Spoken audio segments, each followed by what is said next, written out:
The Jeopardy Room with Stacy Keach as your narrator was adapted for radio by Dennis Etchison and written for The Twilight Zone by Rod Serling. Heard in the cast were Yasin Piyankov, Jamie Vann, Terry Berner, Katrina Lenk, Ned Noyes, Anna Sverutza, and Lisa Dotson. To learn more about the Twilight Zone radio dramas and to obtain audio cassettes and CDs of these programs, visit our website at twilightzoneradio.com. The producers of The Twilight Zone wish to thank CBS Enterprises, Carol Serling, Dennis Etchison, Dick Brescia Associates, Claire Simon Casting, Terry Jennings, XM Satellite Radio, Sirius Satellite Radio, our sponsors, and our radio affiliates for helping make this series possible. This copyrighted radio series is produced and directed by Carl Amari and Roger Wolski for Falcon Picture Group. Doug James speaking.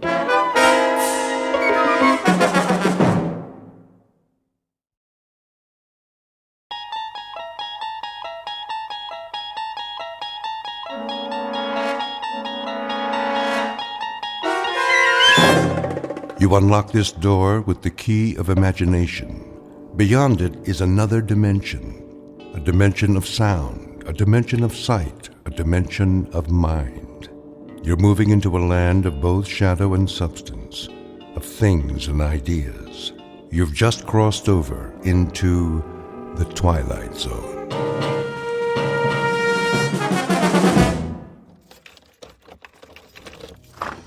Here is your room, gentlemen.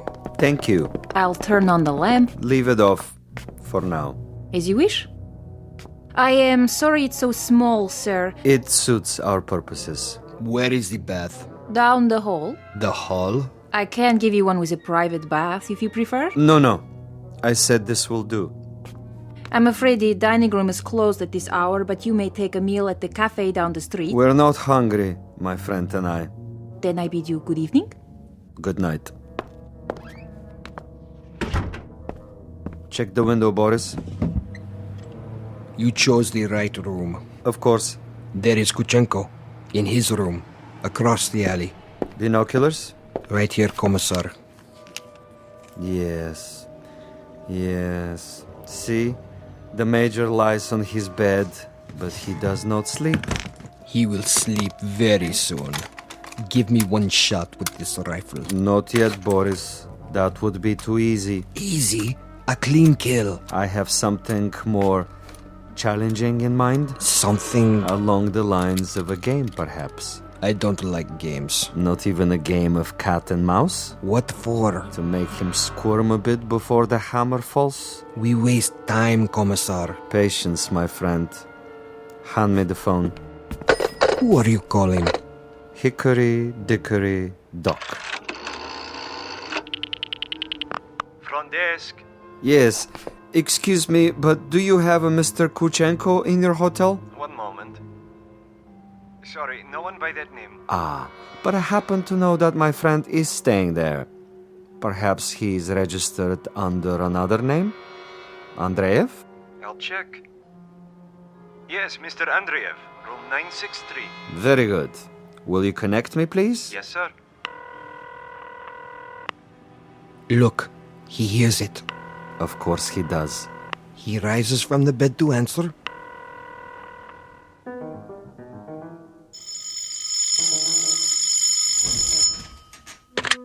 Yes? This is Major Kuchenko. Hello? Major? Are you there? Major?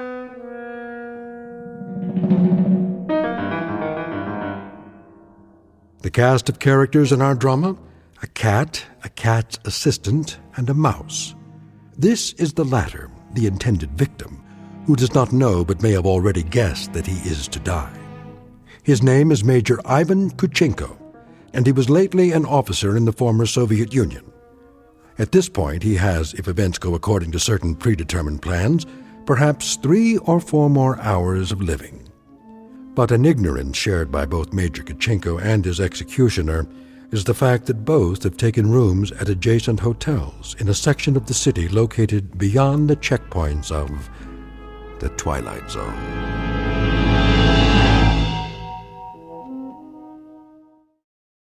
And now, The Twilight Zone and our story, The Jeopardy Room, with Stacy Keach as your narrator.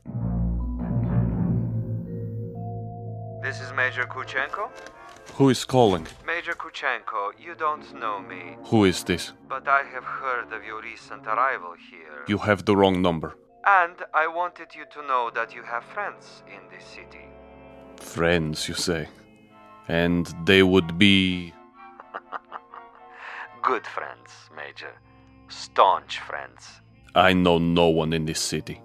May I impose upon you to remain in your room for a little bit? Your friends will make themselves known. And who is this speaking? Is this a friend also? A good friend, Major. Not known to you yet, perhaps, but soon to become acquainted. And why must I stay in my room? We'll be making contact with you very shortly. For what purpose? Your welfare. Your well-being is our deepest concern, Major. Now, Commissar. Not yet, Boris. May I count on you to show some sense, Major? For your own safety, I urge you to remain in your room. You'll be seeing your friends before long. The mouse is in the trap. He stands at the window. Now, Commissar. Patience. But I have him in the crosshairs. I could make his head leave his shoulders at this range. That would give you pleasure, wouldn't it? A great deal of pleasure, Commissar. Just say the word. Even when he lies down, I can still see his head. I believe it, Boris. I know of your prowess, but put the gun away. Put it away? Lay it aside for a bit. We're not going to kill him. Ah, the eagerness of the young. They do not sip wine. They gulp it down like a soft drink. They do not fondle women. They devour them. They do not sniff at the essence of a perfume. They try to jam it into their nostrils. But now, consider the window across the way. The gentleman will die without question. But I want him to die, Boris, with finesse, with subtlety, with a degree of thought and care. A killing is a killing. And if a man is to die, what does it matter how he dies? Ever been to a bullfight, Boris? A bullfight? No, Commissar. I've never had that pleasure. A bullfight might serve to make the distinction. In such a contest, if the matador kills with grace, that is considered a good death. So, there are good deaths and bad deaths, are there? Precisely. There is death with art, and there is the death of the butcher. You, Boris, are a butcher. Now, that is an honorable profession of great usefulness. But I'm an artist. Oh, you will have a death tonight, within a few hours. But when it is over, we will have killed with artistry, Boris. Not with a meat cleaver or an explosive bullet or any other of the butcher's tools. This death will be like a ballet.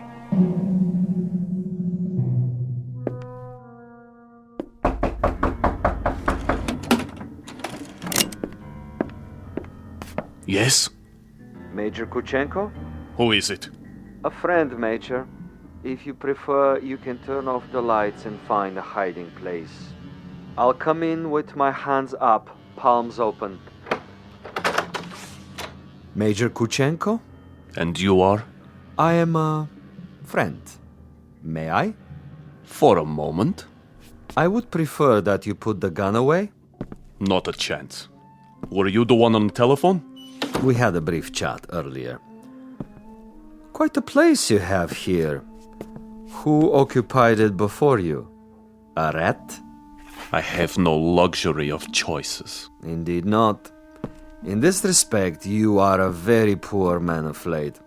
However, you have a bed, you have some pictures on the wall, and the floor without so much as a throw rug. An adequate accommodation, and a view of a brick building alongside. I suppose there are worse places to spend an evening, Major? I know. I've been to many of them. Indeed. Indeed you have. Siberia is cold this time of year, is it not, Major? I'm told it's a most uncomfortable climate. You've been told quite correctly. It's a freezing jungle. A freezing jungle. Marvelous. Lovely imagery. Siberia is a freezing jungle. It was. When it was part of the Union. You make reference, of course, to the people who inhabited it. I make reference to some people. Those who were in charge of that private resort. It must have been unpleasant for you? At least sufficiently unpleasant to motivate you to renounce your native land and try to seek asylum elsewhere? For a time. Asylum is no longer necessary under the new regime. But of course the old ways die hard. Some of the same people remain in charge, and they might be concerned about their public perception in this new world. To the victors go the spoils, and that includes access to certain, let us say, sensitive information? I don't know what you're talking about. Really? But I think you do. You were a political prisoner. You served a term of 12 years. You escaped and you moved quickly when the borders were opened. To bring us up to date, you have made your way to a neutral country, somehow avoiding an official debriefing. You have made contact with certain foreign agencies, and now you're desperately trying to get on an airplane that will take you to a Western nation. But for some reason you feel that you're still under surveillance? Oh, it's more than a feeling. I know I'm under surveillance. Do you know by whom? I know very well. Can you tell me who they are? Look in the mirror. Commissar Vasilov. Very discerning, Major. You remember faces? I remember pain. I remember some interrogations that went on for many weeks.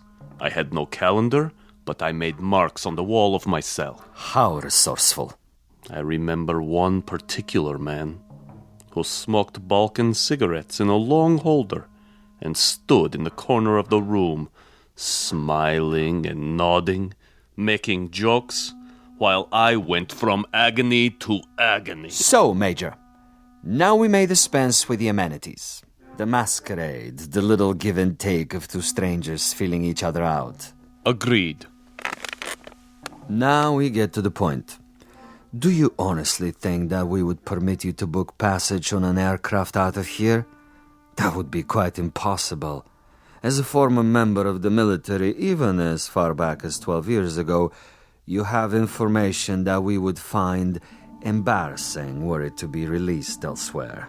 Why, if the government we worked for no longer exists? Because the new government contains many of the same players reshuffled into different positions, and they have their new careers to consider. Consequently, Major, it is not to our advantage that you leave. It would, of course, be simpler and more convenient if you accompany me back to our embassy. I am sick, tired, and torn, Vasilov. But I am not insane. I would sooner cut my wrists over a sink and bleed to death. That would be my choice in the matter.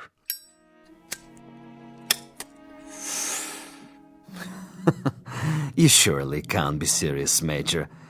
I'm rather a connoisseur of the several hundred ways for a man to depart the earth. And you can believe me when I tell you the cutting of the wrist is not a particularly felicitous modus operandi. Quite apart from the pain, which of course must be attendant, is the fact that one dies slowly, and because of this, he has to be an eyewitness to his own demise. No, my dear friend, I'm afraid we are of two minds about that kind of death. But enough. I have brought you a small gift. Consider it a peace offering. Careful. Gently, Major. Gently. This happens to be a bottle of Amontillado. Quite rare and most pleasing to the palate. I have to repeat what I told you before, Commissar. I'm not insane. I'm quite aware of what would happen to me if I drank any of that. Why, Major? I'm disappointed in you. With your kind indulgence, allow me to use your own water glasses. If you assume this is to be cyanide or some other poison, you're quite wrong. Am I? Undoubtedly. You see, I don't share your death wish. I'm a healthy man with excellent expectations as to my longevity. No, indeed, Major. I was about to propose a social drink. The two of us. I'll drink first, and then you. Satisfactory? Such ritual, Commissar. Such tribal rites. Yet you have only one purpose with me. Why don't you get it over with? If you're trying to disarm me and make me get rid of this pistol, it'll take more than a social wine. Indeed, Major. Now, as to my business with you, we both know what that is. Go ahead and say it. Very well. I'm to see that you're dead by tomorrow morning. Is that plain enough? Quite plain. And you shall be, Major. With a degree of immodesty, I can say that I've killed 800 times you. But I've done it, Major, with subtlety, with originality, with ingenuity. I'm the last of the imaginative assassins, an artist of the profession, as it were. Excellent. Flavor. Bouquet, just the proper dryness. Really quite an exceptional wine. Join me, Major? And now? And now I will tell you something else. I will tell you something about you and me. Please. You, Major, are a malcontent, a genuine curiosity, a rebel with no cause to speak of. You have to go to prison camps, to interrogation centers, or hide in filthy little rooms. You can never accept that which is ordained. And you? I, on the other hand, am a survivor. I adapt to my situation. I haven't a large salary, and my job, at least the way it's laid out, is a rather dull one. Finding defectors and traitors and subversives and doing away with them. Now, I could do that with a high-powered rifle. I could do it with a homemade bomb. But I choose to exercise imagination and taste. In your case... In my case? In your case, I choose to prolong the game. And in the process of this prolongation, I've come up with what I think is a most bizarre and novel method of execution. One designed especially to challenge your talents. For we are worthy adversaries, you and I. I feel weak. I feel... Tell me what you feel, Major. Exactly. I want to know. Why, you monster. You drugged me after all. Indeed I have. And that poses an interesting question, doesn't it? How is it that we both can drink of the same wine, and yet I'm unaffected? Isn't that an interesting question, Major? Major?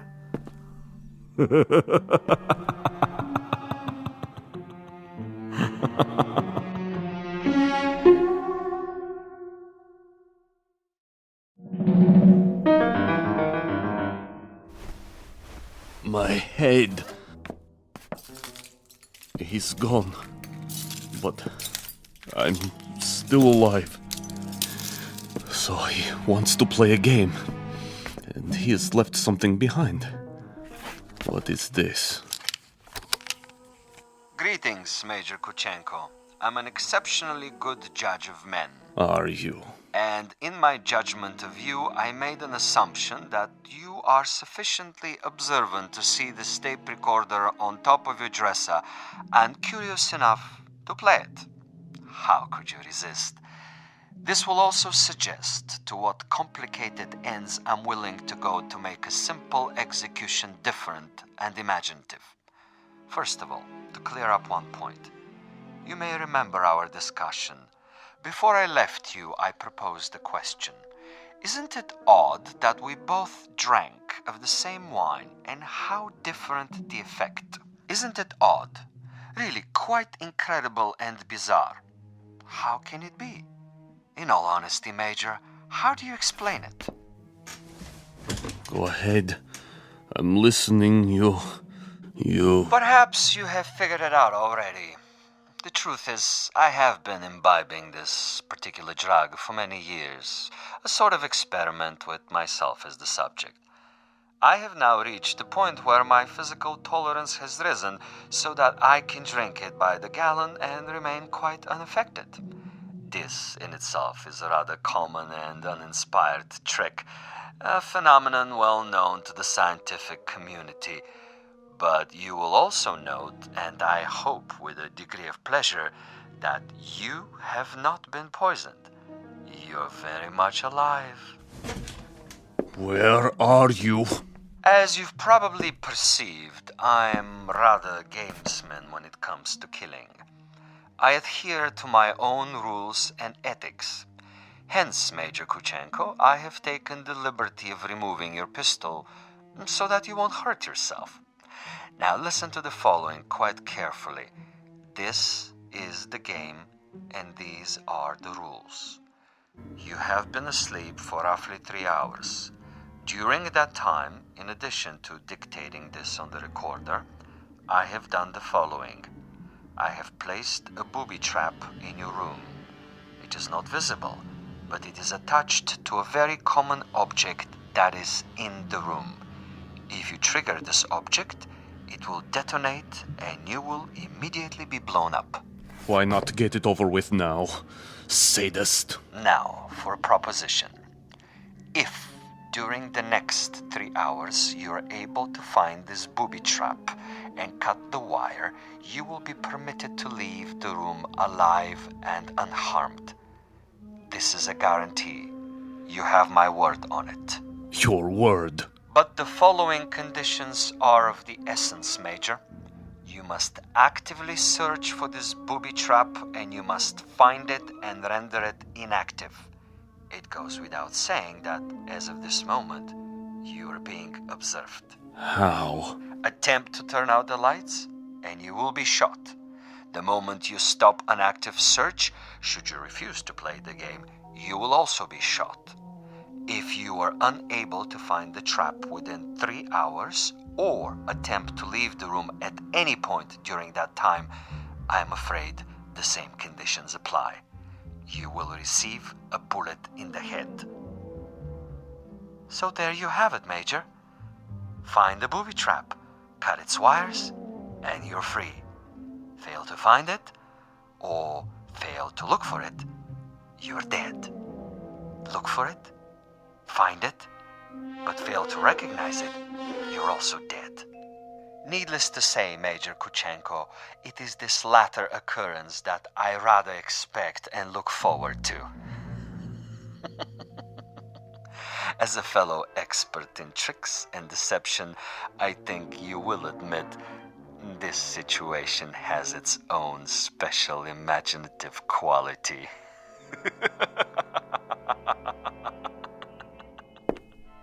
Where are you? Where are you?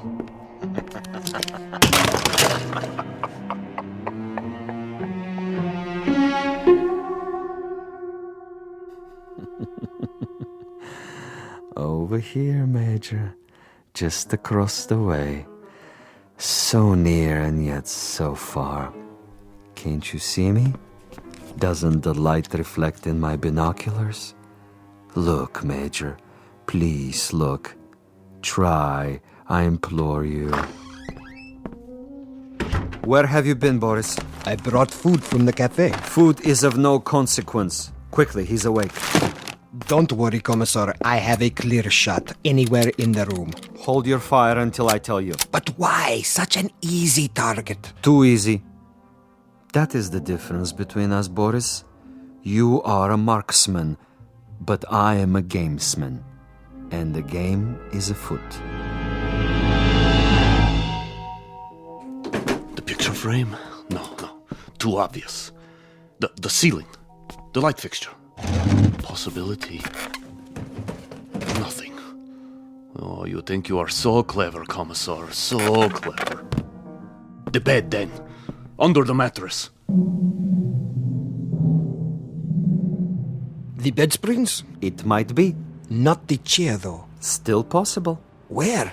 That would be telling. Go ahead and eat, Boris, before it gets cold. He's busy with the hunt for now.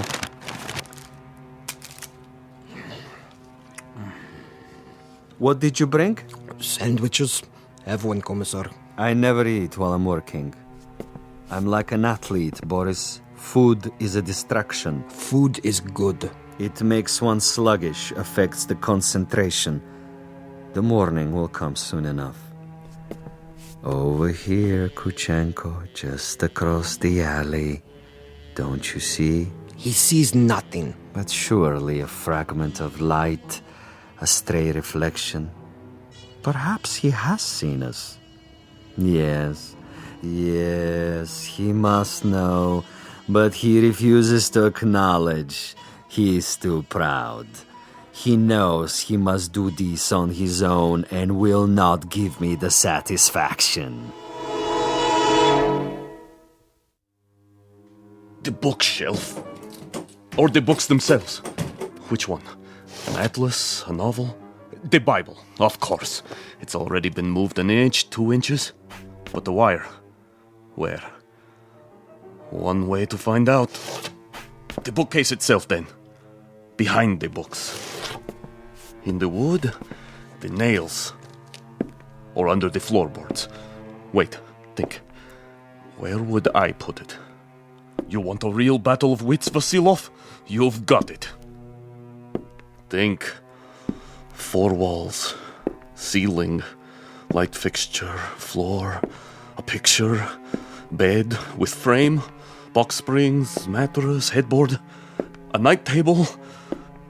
Bookshelf. Dresser. Window. Desk.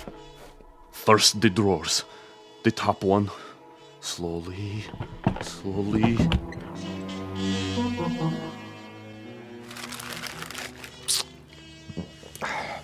What is he doing now? The desk. He's down on his hands and knees removing the 2 bottom drawers so he can see what's under the top one. Bravo, Major. Good thinking. Is that where you put it? The possibility exists. Look at him, glistening like a mackerel.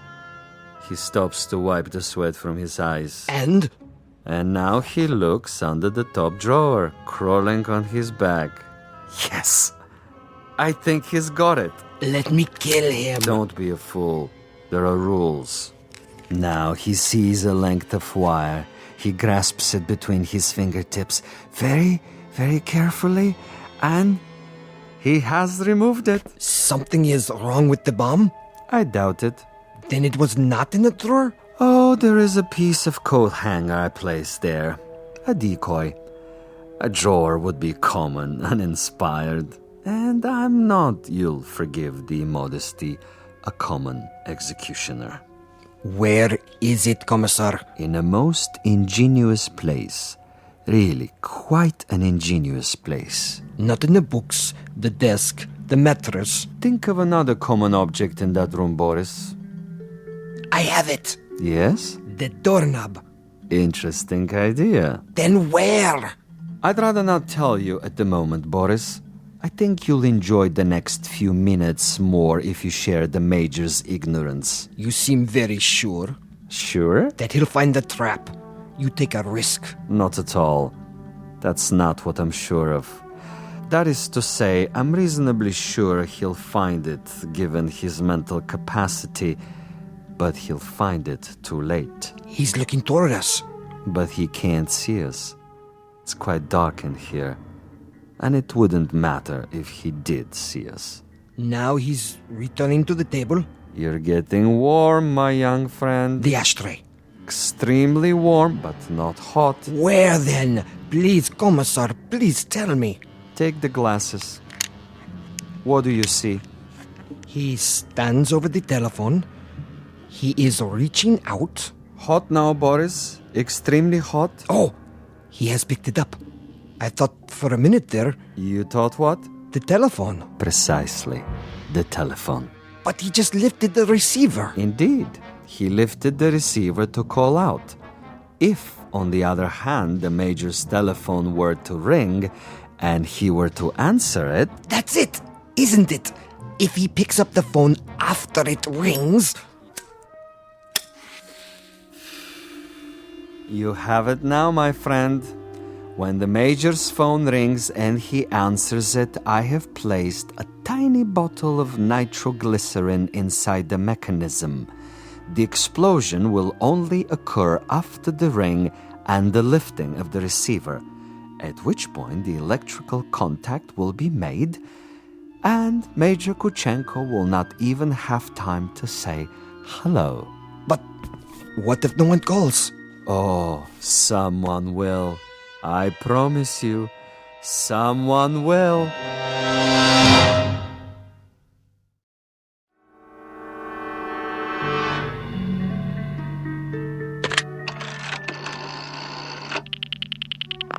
Front desk. This is the party in 963.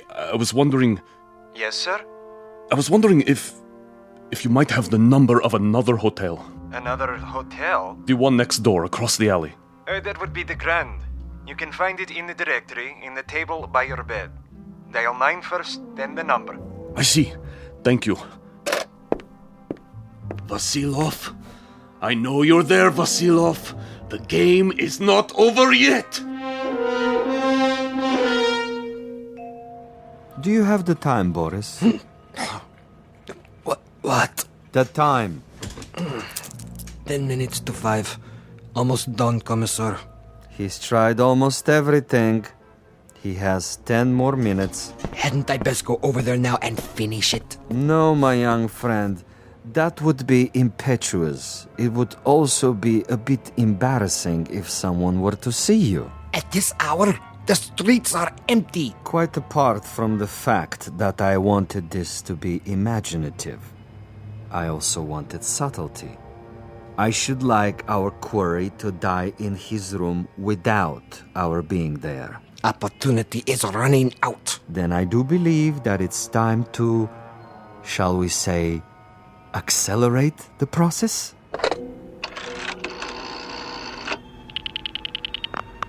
Hotel Mont Blanc? Would you dial room 963, please? Thank you. I'll wait. There it goes. He's walking toward it. What's the fool doing? Why doesn't he answer it? I can't tell.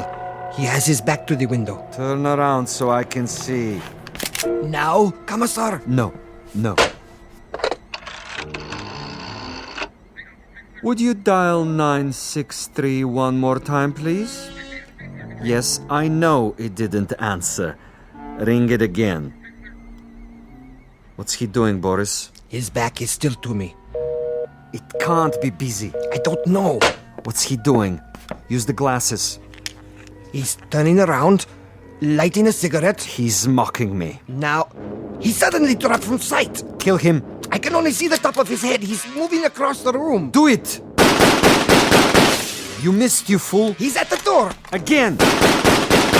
He's gone out of the room. And you missed him. You missed, you idiot!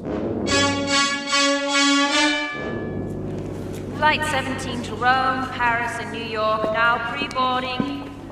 Ticket, sir. Ticket? Oh, yes. Mr. Andreev. Passport? Right here. I see. Is anything wrong? No, sir. Everything seems to be in order. How many bags? No luggage. Not even a carry-on? I'm traveling light. Then here's your seat assignment. Please go to gate 17. How much time do I have? Boarding for coach class begins in 5 minutes. Good. Sir? I mean, thank you. I'll be there.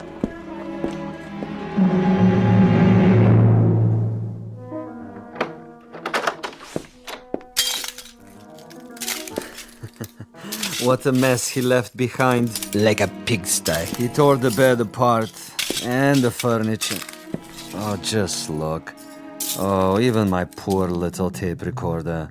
Commissar, Yes, Boris? it would have been better, wouldn't it, What would? if I had taken his head off in the first place? You mean if we had slaughtered him like an animal? I love your style, Boris. You should have been a pig farmer. Our man would have been dead by now. He would have been dead if we had beaten him to death with mallets too. But anyone can die that way. And any stupid, insensitive fool can kill that way.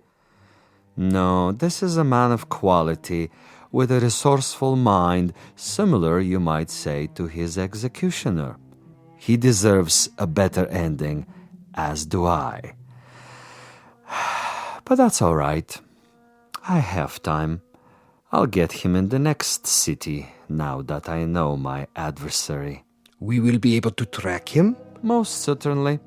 The old network still functions, though in a much different way. I have the same contacts, no matter what they now call themselves. Importers, exporters, businessmen of various stripes, here and abroad. It's marvelous, you know. Really marvelous. Think of the possibilities. Other, even more ingenious methods of doing away with Kuchenko and his kind. I still think we should have chased him. Not at all. He would have gotten away. And even if he hadn't, it would mean that a thick-headed clod like you is more efficient than I. And this I reject, Boris. This I reject in toto. Look at this. A bottle of wine. I can only find one glass. Throw it away. One drink, Commissar. I said no. But there is more than half left. This is not for you. But why? Do you know much about Amontillado? I know about vodka. Of course, you and all the other potato growers. Give me the glass. Here. Believe me, it wouldn't agree with you. It's an acquired taste. Yes, Commissar. If you say so. I say so. There are some secrets that you're not ready to learn. But in time, Boris. In time. For now, I need you awake and alert. That's right. I do what you say, as always. But so far, your methods are not very effective. The men who pay us, they will not be impressed. And you will make a report? Only I can do that. I am the one they listen to. I can request another assignment. You're free to do so. Until then, I take no further orders from you.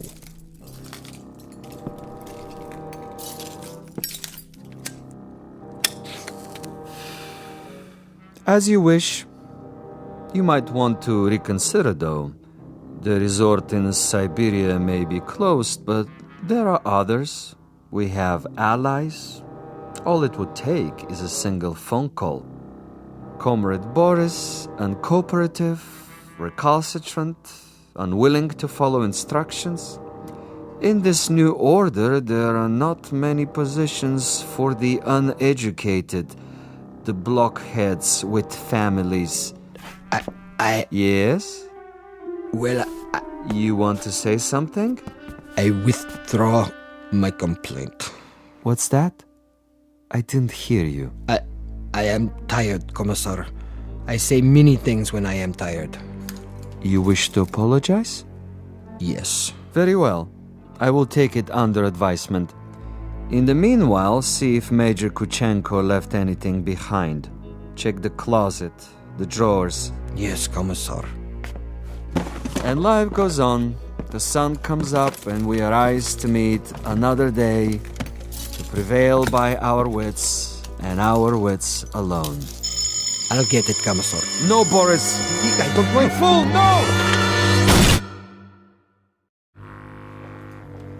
I'm sorry, sir.